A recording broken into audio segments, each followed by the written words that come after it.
8 nouveaux témoignages glaçants. Dans les colonnes de Libération, plusieurs femmes ont pris la parole pour décrire des faits de viol, d'agression sexuelle ou de harcèlement de la part de Patrick Poivre d'Arvor. De terribles révélations, sur lesquelles sont revenus les chroniqueurs de Touche pas à mon poste ce mardi 9 novembre. Sur le plateau de C8, Isabelle Morini-Bosc a fait des déclarations glaçantes.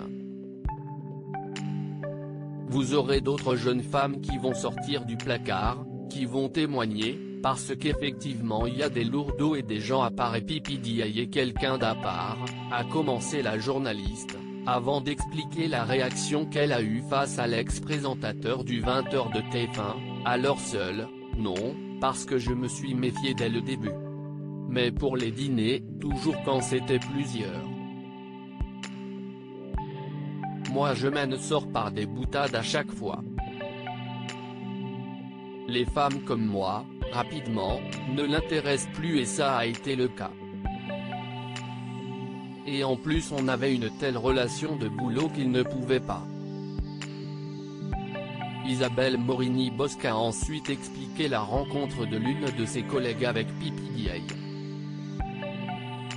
Pour la première fois de ma vie que je lui ai dit écoute ne mets pas une mini-jupe, s'est-elle souvenue dans Touche pas à mon poste, avant de confier que 3 ou 4 jours après elle nous en a parlé en larmes et en disant que oui ça s'était très mal passé. En mars dernier sur le plateau de TPMP déjà, Isabelle Morini-Bosc racontait ses années passées à côtoyer Patrick Poivre d'Arvor.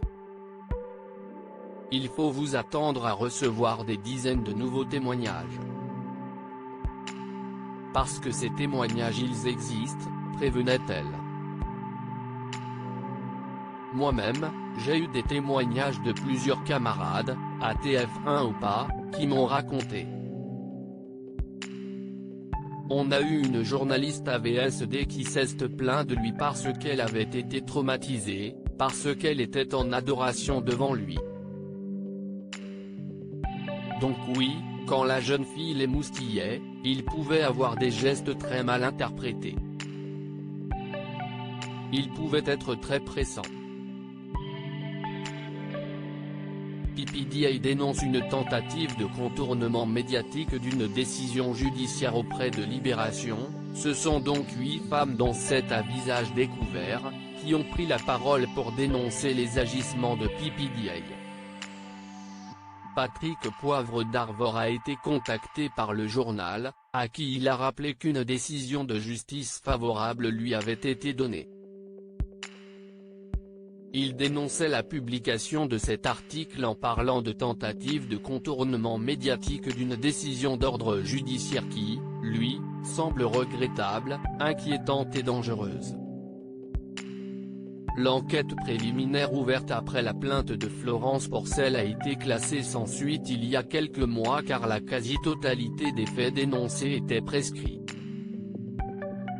Dans Libération, l'autrice annonce vouloir déposer une nouvelle plainte avec constitution de partie civile. Les accusatrices de Pipidiaï vont, en outre, lancer une association, #Métomédia. Loading DJ.